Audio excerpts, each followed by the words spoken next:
Welcome to Cinematic Camera Moves. Without any cinematic equipment, can we do it?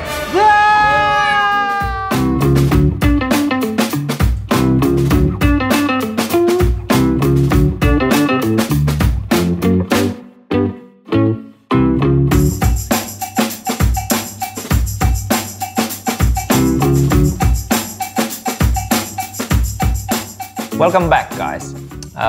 Janne, what are we doing today?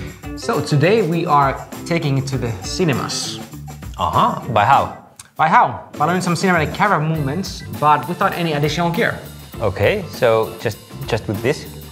Just with this. So none of that fancy $10,000, $100,000 gazillion dollar equipment. So anyone can do this, right? Pretty much anyone. But we will be using the party piece of the Olympus system, which is its stabilization. Ooh.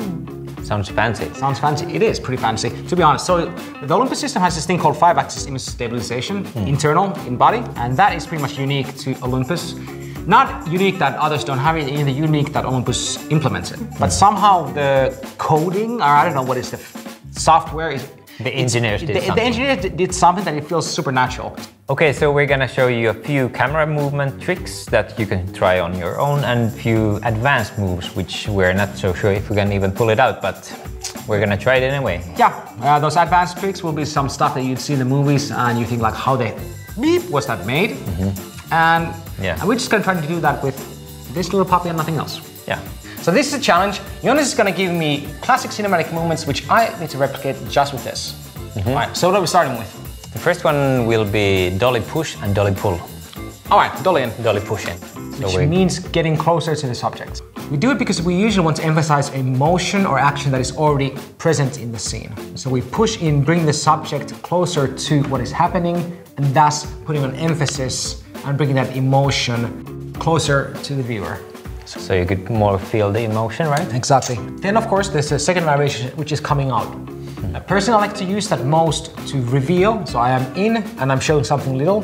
Then when I come away, I see more of the space around the subjects. And that reveals more of the story.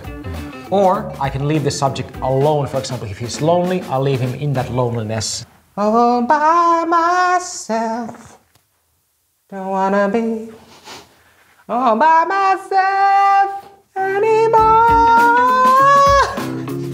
And the next one will be crane reveal shot. All right, crane. So that's up and down.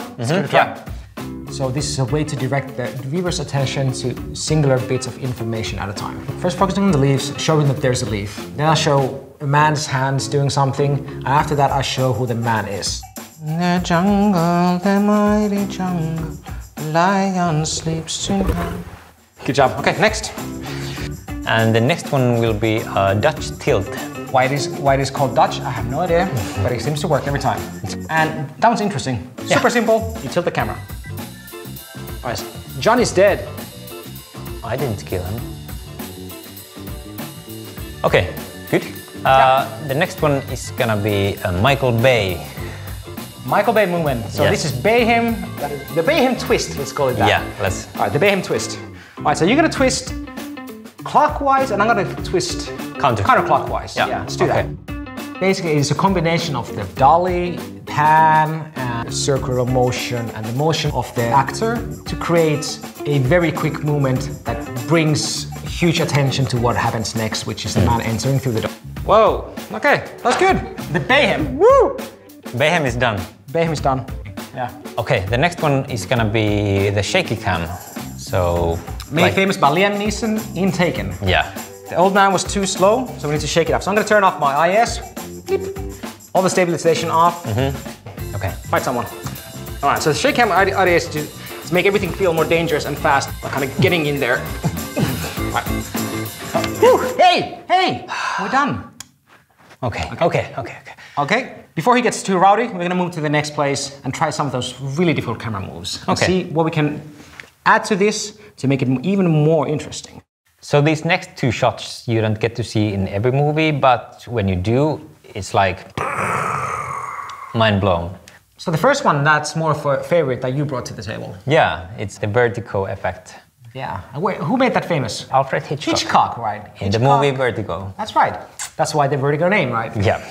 Makes sense. So how are we pulling this off? Well, you need to be moving with the camera towards your subject while you are zooming out. And usually this would be done with a very expensive, with the Dolly, set on the ground. With at least four people. 4 people behind the camera, and now we just have this one camera. Yeah. And you're gonna do it handheld while you're walking towards me, and yeah. So all we're doing is we're using the Sync IS to stabilize everything that we possibly can with this camera, and we're gonna see if it's enough to let us walk in.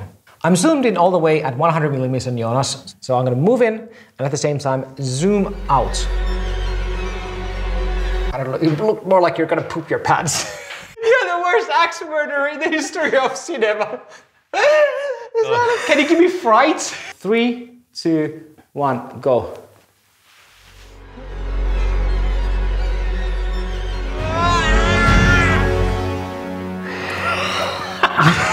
We got it. On to the next one. Spinning. This was my favorite. Now, one of my favorite directors is Christopher Nolan, and there's a movie called Inception, where there is a scene where the world around our subjects just kind of starts distorting and tilting. Now, in the original movie, they didn't tilt the camera, they actually tilted the world, which is a bit more fancy. But we wanted to see if we could kind of get the same effect by just tilting the camera with our very fancy super film equipment. What we have here is a tool that we attach to the camera. The camera lens is right in the middle of the stool.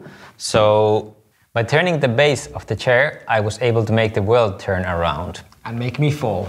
Yes. Okay. We are good to go.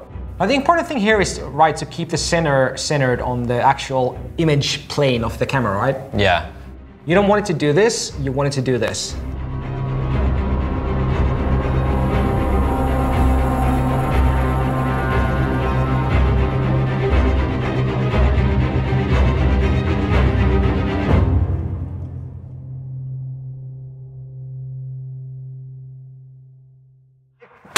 Good job. Yeah, thanks. Ow. Yow. And we're spinning back like it's 1999. Okay, so that was our average take on these cinematic moves, and I hope you get something from our stuff. Yeah, I mean, the most important thing is that you don't need a lot of highly specialized equipment to do a bunch of cinematic camera movements that can really push the story forward. The key is to use what you have to its maximum. If you have access to one of these Olympus cameras, fantastic. We think it's one of the best systems out there, especially to practice and learn the cinematic language. Even if you don't, just go out there and do something. Push in, push out, play with the camera, move with it, and see what it does to the image.